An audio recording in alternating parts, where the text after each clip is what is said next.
Good afternoon, kings and queens, gentlemen and ladies. This is Refined Rose, back with another video. To the niece of my husband that allegedly claimed that my husband's dead brother SA'd her.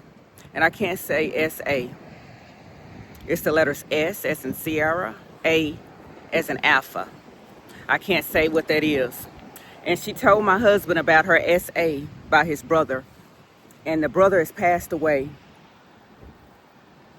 My husband's brother has passed away. I think he lived in California. And he listened to her story. He showed sympathy to her story. He even pretended to have a heart. So when he got back in that red Scooby-Doo tamale looking van with me, he said he's so pissed at his dead brother for essaying his own daughter. And thankfully, she didn't get pregnant with this child. And allegedly, doing all this SA, the mother was there and didn't make him stop. So she's hurt because her mother witnessed it and didn't make him stop. But she says she partially understands why.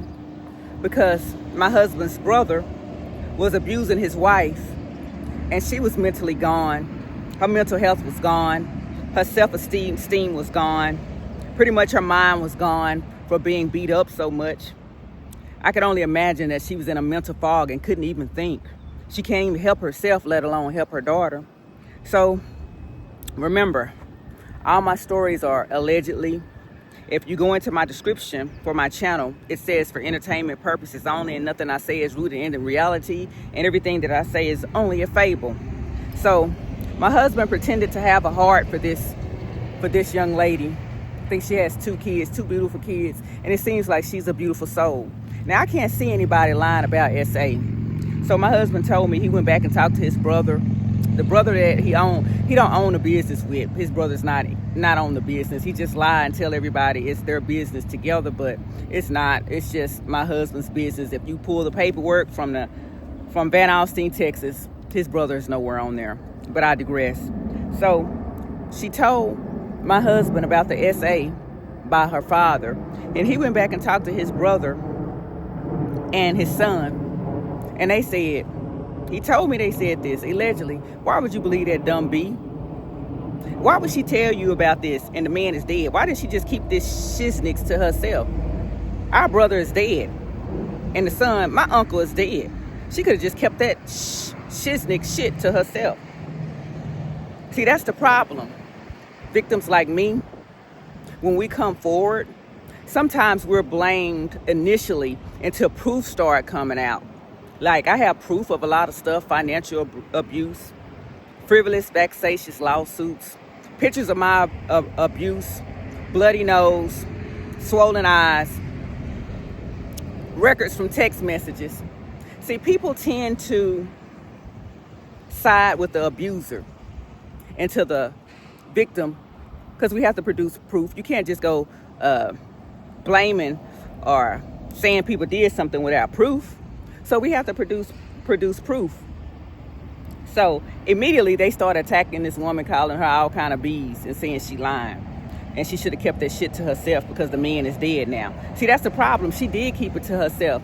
And she's mentally disturbed now. And she wants to talk about it. What's wrong with her coming to y'all to talk about it? How she feel inside? Why does she have to keep this stuff inside? See, that's what's wrong with our community. We're expected not to say anything and keep stuff inside. And so how our mental health suffers because of this, because we're not supposed to say anything. And if we do say anything, we're lying. So I didn't get to talk in my marriage, really. And that's how I have all these stories to tell you that my husband told me. And I got plenty more about plenty more people to put out there because it's so much. So we're expected to hold this stuff in, where I'm not, because I can't hold it in because my mental health is important to me. That's what's wrong with most of our people in our community. And you know what I'm talking about when I say our community, because we don't want to go get the help that we need. And then when we try to talk to people that we think we can trust, they point the finger at us and tell us that we're lying and call us a bitch because they're so upset because we're talking about somebody that they love and care about. Y'all, don't let our mental health suffer. Keep telling your story. If it happened, keep telling your story. No matter how many people look at you and tell you you are a liar. My husband told me I was a lie throughout the whole marriage, and is still telling people that I am a liar. Still tell your story if you have to get it out. Do not suffer in silence. This is all I have. Refine Rose out. Bye for now.